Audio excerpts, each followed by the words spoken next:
It is indeed a very important topic today. Islamophobia has become an issue that confronts not just the Muslims but the entire humanity. So having spoken so much in English and shown to you that Minister Saab can speak English, let me switch to Urdu.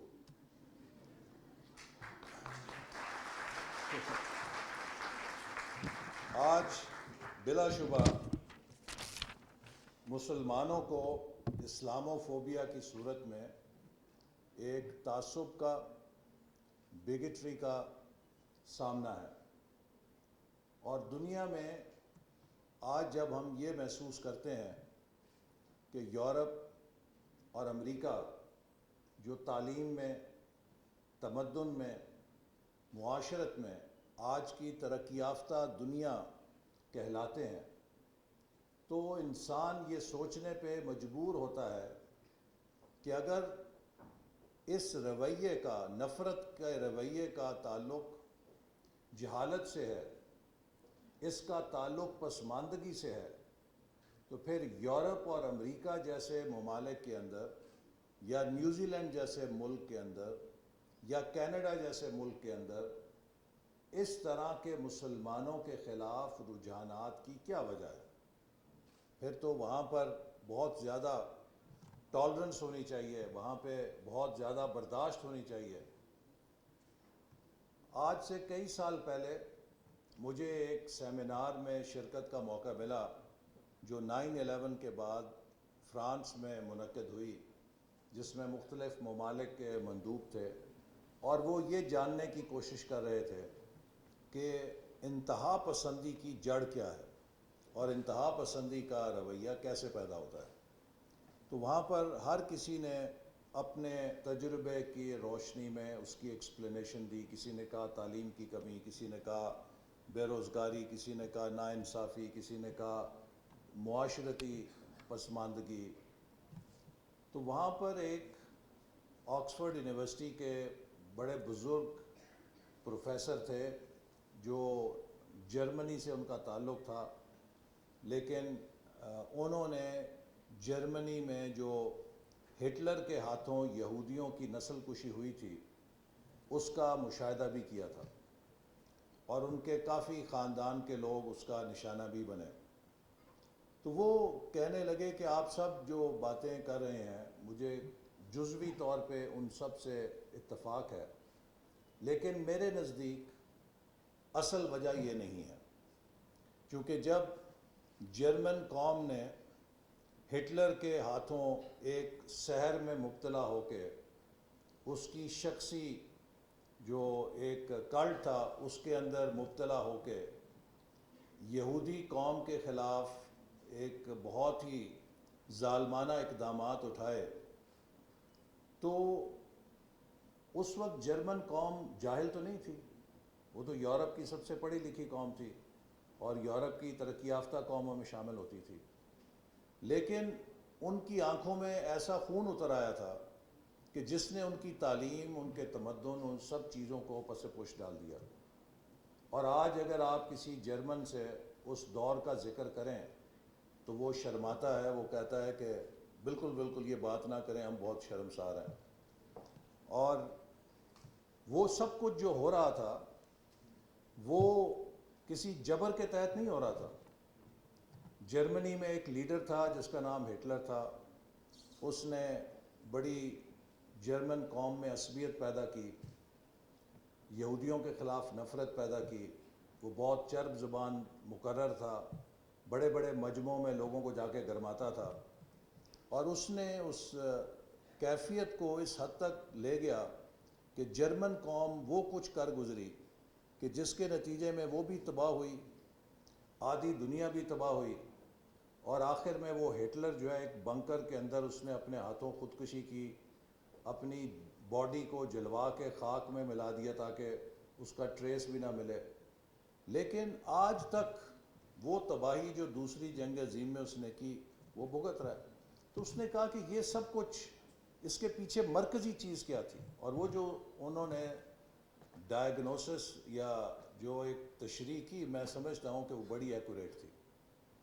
انہوں نے کہا کہ دیکھیں انسان جو ہے وہ ایک بہت اعلیٰ ترین مخلوق ہے، لیکن اس کے کمپیوٹر میں اگر ایک بگ آ جائے، ایک وائرس آ جائے، تو وہ اس پوری مشین کو بیسٹ بنا دیتا ہے، حیوان بنا دیتا ہے. اور وہ وائرس ہے، اس کا نام ہے پریجوڈس، تعصب. کہ جب آپ کے دماغ میں کسی تعصب کو ابھار دیا جائے تو انسانی دماغ ریشنیلٹی کھو دیتا ہے. پھر وہ عقل سے جو اللہ تعالیٰ نے اس کو بنیادی وصف دیا ہے، اللہ تعالیٰ نے قرآن مجید میں بار بار جہاں اپنی پہچان کرائی ہے، اس کے لیے دو چیزوں کو بنیاد بنایا ہے. اللہ تعالیٰ نے بار بار کہا ہے اس میں نشانیاں ہیں، کس کے لیے؟ بصارت والوں کے لیے اور عقل والوں کے لیے. تو بصارت اور عقل کو اللہ تعالیٰ نے انسان کا بنیادی ہتھیار بنایا ہے کہ جس سے وہ اپنی صلاحیت کو بروئے کار لا کے چیزوں کو، ان کی حقیقت کو پہچان سکتا ہے. لیکن اگر وہ بصارت کھو دے اور اس کی عقل کام کرنا چھوڑ دے تو انسان پھر حیوان بن جاتا ہے، اور وہ ہر وہ چیز کر گزرتا ہے جو حیوان کرتے ہیں، اور اس کی جو اشرف المخلوقات کی حیثیت ہے وہ ختم ہو جاتی ہے. تو لہٰذا اسلاموفوبیا کا تعلق بھی تعلیم سے نہیں ہے، اسلاموفوبیا کا تعلق تمدن سے نہیں ہے، اس کا تعلق اس تعصب سے ہے کہ جو دوسرے کلچرز میں، دوسرے مذاہب میں پیدا ہوتا ہے، چاہے وہ خود سے ہو، چاہے وہ کسی رد عمل میں ہو. اور ہمارا یہ فرض ہے کہ ہم اس کا مقابلہ کسی سازش تھیوری جیسے ابھی ڈاکٹر ضیاء الحق صاحب نے کہا نہ کریں، بلکہ اپنی عقل اور سمجھ کے حساب سے کریں. اللہ تعالیٰ نے قرآن مجید میں یہ مہینہ ربیع الاول کا ہے، اور ہم سب اس مہینے کو محترم سمجھتے ہیں چونکہ یہ نبی کریم صلی اللہ علیہ وسلم کی ولادت کا مہینہ ہے. اللہ تعالیٰ نے قرآن مجید میں جہاں بھی نبی پاک صلی اللہ علیہ وسلم کا ذکر کیا، اس میں دو چیزوں کا ذکر کیا: وَيُعَلِّمُ الْكِتَابَ وَالْحِکْمَةَ. وَيُعَلِّمُ الْكِتَابَ پہ فل سٹاپ نہیں لگایا، وَالْحِکْمَةَ. حکمہ کیا ہے؟ حکمت is the art and science of application of knowledge to get the desired results. Knowledge پر سے، یا جو علم ہے، وہ از خود نتیجہ خیز نہیں ہو سکتا. آپ کو اس علم کو بروئے کار لانے کے لیے آپ میں یہ صلاحیت ہونی چاہیے کہ اس علم کو کیسے اسٹریٹجائز کرنا ہے تاکہ آپ اس سے مطلوبہ نتائج لے سکیں. لیکن اگر آپ اس حکمت سے محروم ہوں گے تو پھر آپ کبھی اس علم کو ایک پروڈکٹیو علم یا اس کو نتیجہ خیز علم نہیں بنا سکتے.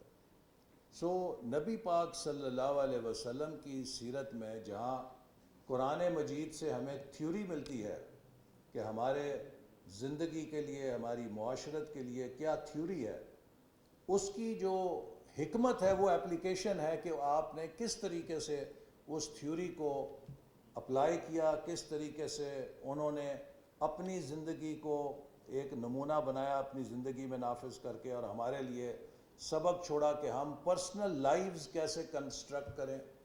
اسی طرح انہوں نے سوسائٹل لائف کو اور پبلک لائف کو کنسٹرکٹ کرنے کا بھی حکمت ہمیں بتائی، اور انہوں نے دوسروں کے ساتھ معاملہ فہمی کو اور دوسری قوموں کے ساتھ تعلق کو بھی ایک حکمت کے ذریعے، ایک طریقہ کار کے ذریعے وضع کیا. نبی پاک صلی اللہ علیہ وسلم نے جو اصول دیے، سیرت پاک کے جو اصول ہیں، میں سمجھتا ہوں کہ انسانی تاریخ میں دائمی امن کے اس سے زیادہ مضبوط اصول کبھی نہیں تاریخ نے دیکھے. جتنا بڑا چارٹر پیس کا اسلام نے اور نبی پاک صلی اللہ علیہ وسلم نے دیا ہے، اتنا بڑا یونیورسل چارٹر کسی مذہب نے آج تک نہیں دیا کہ جس نے کہا کہ ایک انسان کا قتل پوری انسانیت کا قتل ہے. یہ پریمیم آن ہیومن لائف کسی آپ کو تاریخ میں، مذہب میں یا کسی بھی نظام میں نہیں ملتا کہ جہاں سینکٹیٹی آف ہیومن لائف کو اتنا مضبوطی کے ساتھ پروٹیکٹ کیا گیا. اور پھر نبی پاک صلی اللہ علیہ وسلم نے یہ بھی کہا کہ مومن وہ ہے کہ جس کی زبان سے، جس کے ہاتھ سے دوسرا محفوظ رہے. اور پھر یہ بھی نہیں کہا کہ یہ جو جان اور مال کی حرمت ہے یہ صرف مسلمانوں کے لیے ہے. آپ نے کہا کہ جو مسلمان کسی غیر مسلم کو ناحق قتل کرے گا اس کے لیے جنت حرام ہو جائے گی.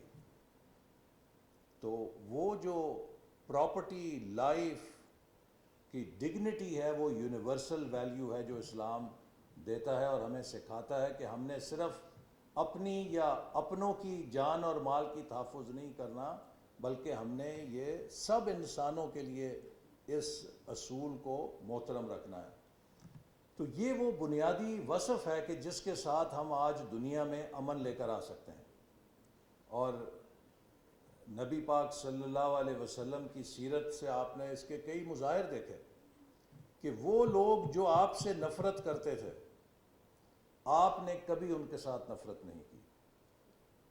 حتیٰ یہ کہ ہم سب جانتے ہیں کہ ایک بڑھیا جو آپ کے اوپر کچرا پھینکا کرتی تھی، اور جب اس نے کچرا نہیں پھینکا تو آپ نے پوچھا کہ وہ مائی کہاں گئی، اور پتہ چلا کہ وہ بیمار ہے تو آپ اس کی عیادت کو پہنچ گئے.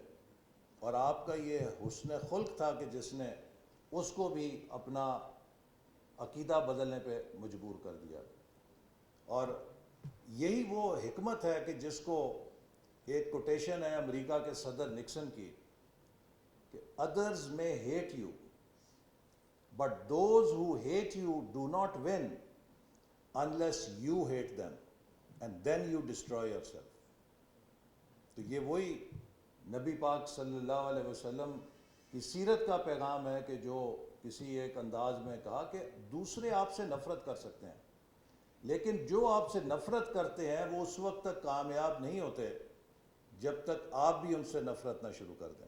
اور جب آپ نے اپنے دماغ میں نفرت کا کیڑا ڈال لیا تو آپ نے خود کو تباہ کر دیا، کیونکہ آپ نے وہ انسانی وصف کھو دیا کہ جو آپ کو ممتاز کرتا ہے.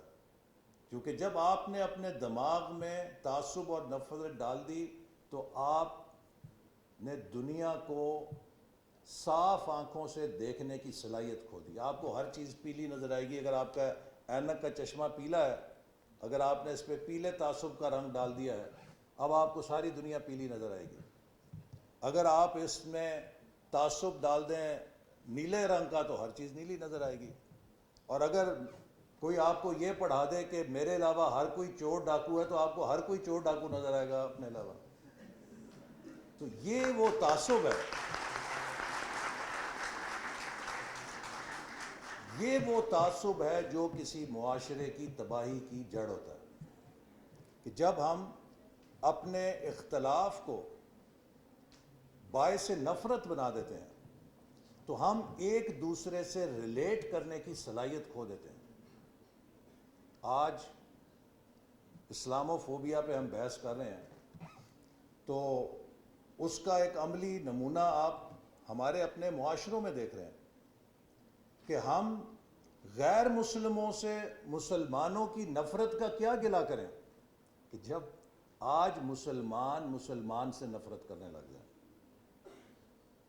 جب ہمیں بحیثیت مسلمان اپنے ہی مسلمان بھائیوں سے نفرت ہمارے اندر کوٹ کوٹ کے بھر جائے کہ ہم انہیں برداشت نہ کر سکیں اور ہم ان کو اپنے جیسا انسان نہ سمجھیں، تو کیا پھر ہم یہ حق رکھ سکتے ہیں کہ ہم غیر مسلموں سے یہ مطالبہ کریں کہ بھئی آپ ہمیں اپنے جیسا اور ہمیں بھی برابر کا سمجھو؟ نہیں. کیوں؟ جب آپ خود آپس میں ایک دوسرے کو برابر سمجھنے کے لیے تیار نہیں تو پھر وہ جو غیر ہیں وہ آپ کو برابر کا کیسا سمجھیں گے؟ تو اس لیے ضروری یہ بات ہے کہ ہم اس بات کو سمجھیں کہ چاہے وہ اسلامو فوبیا ہو، چاہے وہ انتہا پسندی ہو، چاہے وہ مسلک کی جنگ ہو، چاہے وہ مذہب کی جنگ ہو، چاہے وہ زبان کی جنگ ہو، چاہے وہ کوئی بھی جنگ ہے، اس کی بنیاد تب پڑتی ہے کہ جب آپ کے دماغ میں اس کی عصبیت جاگتی ہے. اور اسی لیے قرآن مجید میں اللہ تعالیٰ نے کہا کہ تمہیں کوئی تعصب جو ہے وہ حق بات کہنے سے نہ روک دے، کیونکہ حق بات کہنے سے جو چیز روکتی ہے وہ پریجوڈس ہے، تعصب ہے.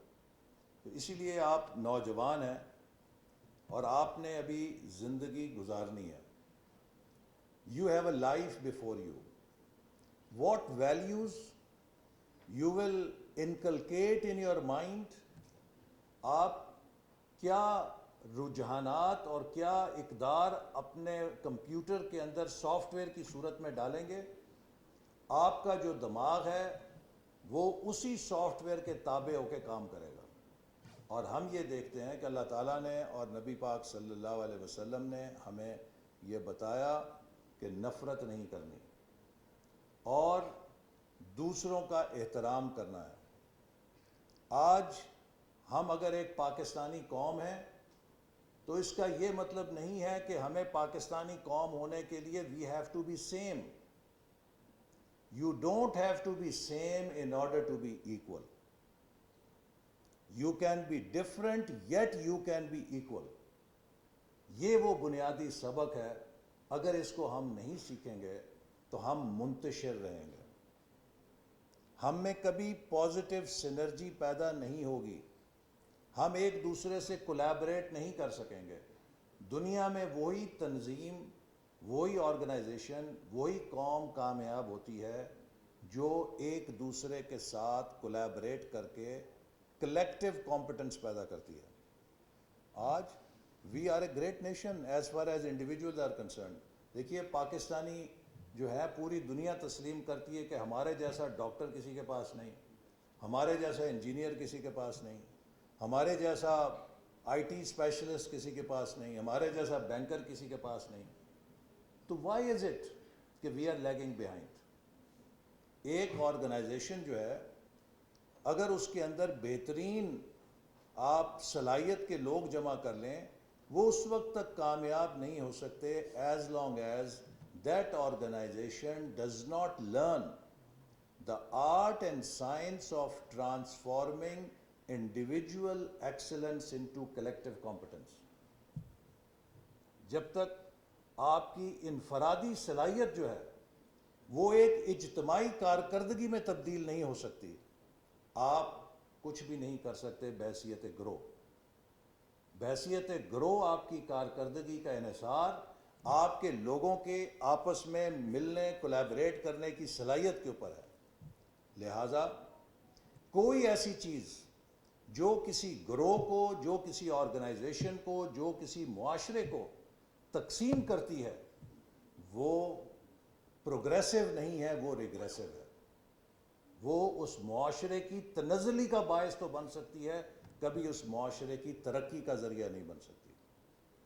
تو اس لیے میری آپ سے یہ گزارش ہے کہ ہمیں اگر غیر کے تعصب کا سامنا کرنا ہے تو وہ سب سے پہلے آغاز اپنے آپ سے ہوگا کہ ہمیں دوسروں کو برداشت کرنے کی صلاحیت پیدا کرنی چاہیے. اگر آپ کسی کے خلاف نعرہ لگائیں گے تو اس سے اس کی عزت کو کوئی فرق نہیں پڑے گا، لیکن آپ اپنے مینرزم کو اور آپ اپنی تربیت کا اظہار کر رہے ہیں کہ آپ کے اندر دوسرا نقطہ نظر کو برداشت کرنے کی صلاحیت نہیں، آپ انسانیت سے حیوانیت پہ گر چکے ہیں. تو اس لیے میرا خیال ہے کہ یہ آج کے دور میں جو سب سے بڑا چیلنج پاکستان کو درپیش ہے وہ یہ ہے کہ ہم اپنے اپنے عقائد رکھیں. آپ کا جو بھی عقیدہ ہے، چاہے وہ مذہب ہے، چاہے وہ سیاست ہے، چاہے وہ کوئی بھی ہے، you are free to hold your opinion. یہی بات قائد اعظم نے کہی تھی جب پاکستان بن گیا تھا. انہوں نے کہا تھا کہ پاکستان بن گیا ہے، you are free to go to your mosques, you are free to go to your churches, you are free to go to your mandirs. لیکن when it comes to Pakistan, we are one Pakistani nation. That divisiveness or those different identities which we may carry, whether of language, whether of ethnicity, whether of any other identity, are all under one super identity that is of Pakistani nationhood. تو اس چیز کے لیے میں آپ کو یہ تلقین کروں گا کہ یہ جو اسلاموفوبیا ہے اس کا تعلق بھی پریجوڈس اور ہیٹ کے ساتھ ہے، اور یہ پریجوڈس اور ہیٹ کو اگر ہم پہلے اپنے معاشرے سے ختم نہیں کریں گے تو ہم کسی اور سے دعویٰ نہیں کر سکتے، مطالبہ نہیں کر سکتے کہ آپ بھی اس کو ختم کریں. اور جو کانسپریسی تھیوری کی بات کی ڈاکٹر ضیاء صاحب نے، میں ایک دفعہ کراچی میں ایک مذاکرے میں گیا تو وہاں پہ ویژن 2025 جو ہم اس وقت کر رہے تھے اس پہ پریزنٹیشن دی. تو ایک مذہبی جماعت کے صاحب کھڑے ہو گئے، انہوں نے مجھے کہا جی آپ نے بڑا اچھا پروگرام دیا ہے، ٹھیک ہے بہت اچھی بات ہے، لیکن اگر امریکہ جو ہے اور یہود اور ہنود سازشیں بند کر دیں تبھی کچھ چلے گا نا، ان کی سازشیں اتنی ہیں ہم کیا کریں، ہمیں اٹھنے نہیں دیتا. تو میں نے کہا اب مجھے اجازت ہے کہ میں بھی کچھ جان کی ایمان پا کے تو عرض کروں. کہ جی ضرور ضرور. میں کہا دیکھیے میں کوئی بہت بڑا ہسٹورین نہیں ہوں، لیکن ہسٹری کا طالب علم ضرور ہوں اور میں پڑھتا ہوں سویلائزیشنز کی ہسٹری. تو میں نے یہ دیکھا ہے کہ دنیا میں جو سویلائزیشنز یا ممالک جنہوں نے ترقی کی ہے ان کے اندر 4-5 وصف کامن تھے. پہلے نمبر پہ ان کے اندر انصاف تھا، ان کے معاشرے کی بنیاد انصاف پہ تھی. تو میں کہا مجھے یہ بتائیے کہ اگر آج ہمارے کچہریوں میں انصاف بکتا ہے تو کیا ہندوستان نے، امریکہ نے یا اسرائیل نے کسی جگہ آ کے منظم کوشش کی ہے کہ وہ ہمارا انصاف بیچنے میں یا ہمارے انصاف کے اداروں کو کرپٹ کرنے میں کوئی کام کریں؟ مجھے تو ابھی تک کوئی ایسی سازش نظر نہیں آئی ان کی طرف سے. یہ تو ہمارے اپنے فیصلے ہیں کہ ہم کیسے اپنے انصاف کو کانڈکٹ کرتے ہیں. اگر ہم تھانوں کے اندر ظلم کرتے ہیں تو یہ ہمارا اپنا فیصلہ. میں نے تو آج تک نہیں دیکھا کہ کبھی کسی یہود اور ہنود نے ہمیں یہ تلقین کی ہو کہ اپنے تھانوں کے اندر ظلم کرو. یہ تو ہمارے اپنی چوائس ہے. دوسری چیز جو کسی کامیاب معاشرے میں نے دیکھی ہے وہ علم ہے، کہ وہ علم کے اندر سپیریئر ہوتے ہیں. تو آج تک میں نے کہا جنہیں آپ یہود اور ہنود کہتے ہیں وہ تو میں نے یہی دیکھا ہے، چاہے یورپین یونین ہے، چاہے ڈیفیڈ ہے، چاہے یو ایس ایڈ ہے، وہ ہمیں پیسے دیتے ہیں کہ یار اپنے بچے پڑھا لو، یار اپنے تعلیم کے نظام کو ٹھیک کر لو. تو اگر ہم آج تعلیم نہیں حاصل کر رہے، اگر ہمارے 2.5 کروڑ بچے اسکولوں سے باہر ہیں، اگر ہماری جامعات کے اندر اس پائے کی ریسرچ نہیں ہو رہی کہ جس پائے کی ریسرچ اسرائیل میں یا امریکہ میں ہو رہی ہے، تو یہ تو ہمارا قصور ہے. انہوں نے تو نہیں روکا ہمیں. تو بتائیں اس میں یہود و ہنود نے کہاں روکا ہے آپ کو کہ اپنی یونیورسٹیز میں اس سطح کی ریسرچ نہ کریں جس طرح کی MIT میں ہو رہی ہے؟ آپ کو پتہ ہے کہ ایک اکیلا اسرائیل کا ملک جو ہے وہ پورے 52 مسلمان ممالک سے زیادہ سائنٹیفک ریسرچ پیدا کر رہا ہے. تو کس نے روکا ہے؟ تیسری چیز میں نے کہا کہ جو میں نے دیکھی ہے کہ جو کامیاب ممالک ہیں ان کے اندر ہارڈ ورک ہوتا ہے، وہ محنت کرتے ہیں، وہ اپنی ڈیوٹی پوری کرتے ہیں. میں نے جاپان میں دیکھا کہ ایک ٹریننگ، جب میں نے انجینئرنگ کی 15 دن ایک ان کی فیکٹری میں گیا، 8 سے 5 اگر ان کے اوقات تھے تو ان کے ورکر جو ہیں وہ تقریباً 5:30 پونے 6 بجے فیکٹری سے نکلتے تھے. کیوں؟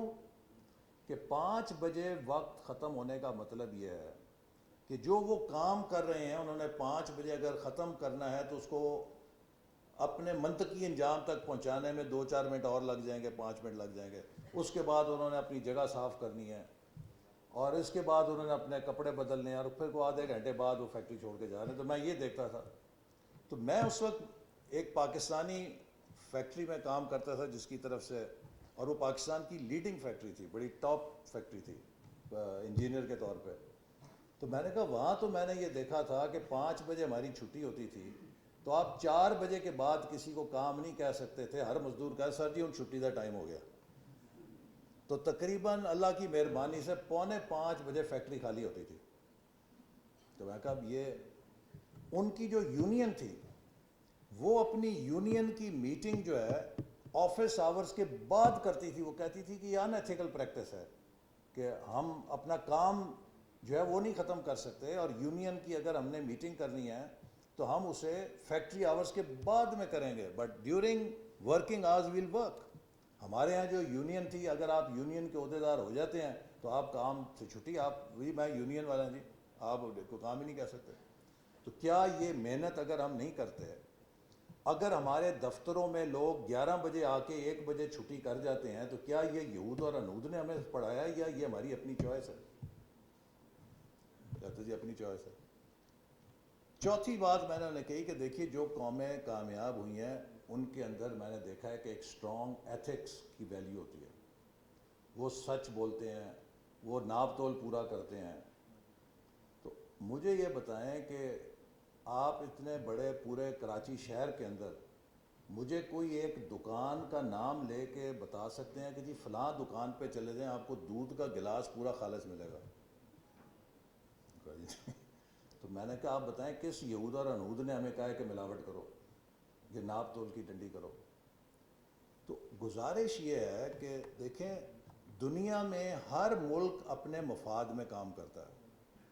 دوسرے ممالک اپنے مفاد میں کام کریں گے، ان کو جو چیز اگر ہمیں کمزور کرنا ان کے مفاد میں ہے تو اس کے لیے کام کریں گے، اگر ہمیں مضبوط کرنا ان کے مفاد میں ہے وہ اس کے لیے کام کریں گے. ہمیں اس سے غرض نہیں ہونی چاہیے، ہمیں اس سے غرض ہونی چاہیے کہ ہم خود کو مضبوط اور کمزور کرنے کے لیے کیا کر رہے ہیں. اور اگر ہم اپنے حصے کا کام ٹھیک کریں تو کوئی ہمارا بال بھی بیکا نہیں کر سکتا.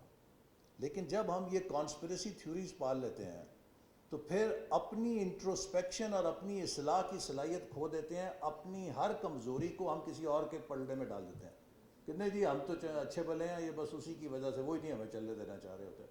تو اس لیے وہ اسٹیفن کوی ایک آتھر ہے، اس کی کتاب ہے The 7 Habits of Highly Effective People، اور اس نے اس میں لکھا ہے کہ میں نے مختلف مذاہب کا مطالعہ بھی کیا، اسلام کا بھی کیا اور اپنے اصول ان سے ڈرائیو کیے ہیں.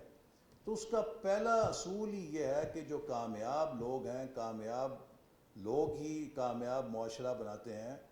They take responsibility for their actions. They don't blame others, they don't blame circumstances for their failures. So we have to learn to take responsibility for our actions. You are what you decide, what you choose to do. You are not what others think about you, you are what others would like you to do. یہ آپ کی choices ہیں کہ آپ نے کیا کرنا ہے. تو اس لیے ہمیں اپنی چوائسز کو ٹھیک کرنا ہے. اگر ہم وہ چوائسز ٹھیک نہیں کریں گے تو ہم دھکے کھاتے رہیں گے اور 100 سال دھکے کھاتے رہیں گے. لیکن اگر ہم صحیح چوائسز کریں گے تو کوئی ہمارا بال بیکا نہیں کر سکے گا. یہ باتیں میں آپ کو اس لیے کہہ رہا ہوں کہ دیکھیے ہم نے 75 سال ضائع کر دیے. میری جو نسل ہے وہ ناکام ہو چکی ہے. ہم 75 سالوں میں پاکستان کو وہ خواب جو دیکھے تھے ان کو سچا ہوتے نہیں دیکھ سکے. مجھ سے بھی ایک پچھلی نسل ہے، ایک بزرگ ہیں وہ 85-90 سال کے، وہ کبھی کبھی مجھے فون کرتے ہیں، ریٹائرڈ فوجی ہیں. وہ کہتے ہیں کہ مجھے دل کی بیماری ہے، مجھے شوگر کی بیماری ہے، مجھے فلانی بیماری ہے اور میں 4 دفعہ ICU سے ہو کر آ گیا ہوں. میری قبر میرے پیر قبر میں ہیں، پتہ نہیں کس وقت بلاوا آ جائے. کہتے ہیں کہ مجھے اس بات کا غم نہیں ہے کہ میں کن بیماریوں میں ہوں اور کب مر جاؤں گا. مجھے اس بات کا غم ہے کہ میں ایک نوجوان بچہ تھا جب پاکستان بنا تھا، میری آنکھوں میں چراغ تھے، امید تھی، اور جب میں جا رہا ہوں تو میں نا امیدی کے ساتھ جا رہا ہوں کہ میں اپنی پوری زندگی میں وہ نہیں دیکھ سکا. تو یہ ایک بہت بڑی کرس ہے کہ آپ نہ دیکھ سکیں. اور یہ کیوں ہے؟ دیکھیے آپ کو جو مرضی کوئی بتایا، آپ کو میں بتانا چاہتا ہوں کہ بحیثیت قوم جب تک ہم تشخیص ٹھیک نہیں کریں گے ہمارا علاج بھی ٹھیک نہیں ہوگا. اگر آپ کو پیٹ کی درد ہے اور کوئی بندہ آپ کو یہ بتا دے کہ نہیں آپ اس لیے خراب ہیں کہ آپ کے سر کو تکلیف ہے، تو آپ کو سر کی دوائیاں دے گا تو آپ سر سے بھی چلے جائیں گے. آپ کو تشخیص ٹھیک کرنی ہے. Let there be no doubt کہ پاکستان دنیا سے کسی قوم سے کمتر نہیں ہے. ہم اتنے ہی ایماندار ہیں جتنی کوئی اور قوم ایماندار ہے. ہم اتنے ہی چور ہیں جتنی دنیا کی کوئی اور قوم چور ہے. ہم ایک نارمل قوم ہے. وی آر ناٹ این اب normal nation. If anybody is making you believe that we are the corruptest nation, he is destroying your self-image, self-belief.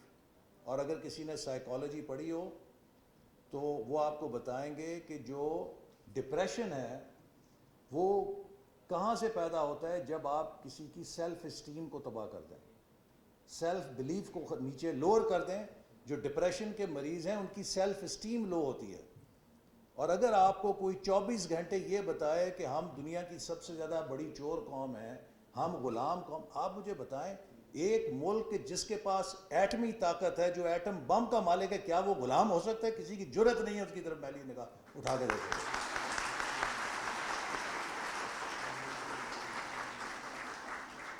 کون پاکستان کو غلام بنا سکتا ہے بھائی؟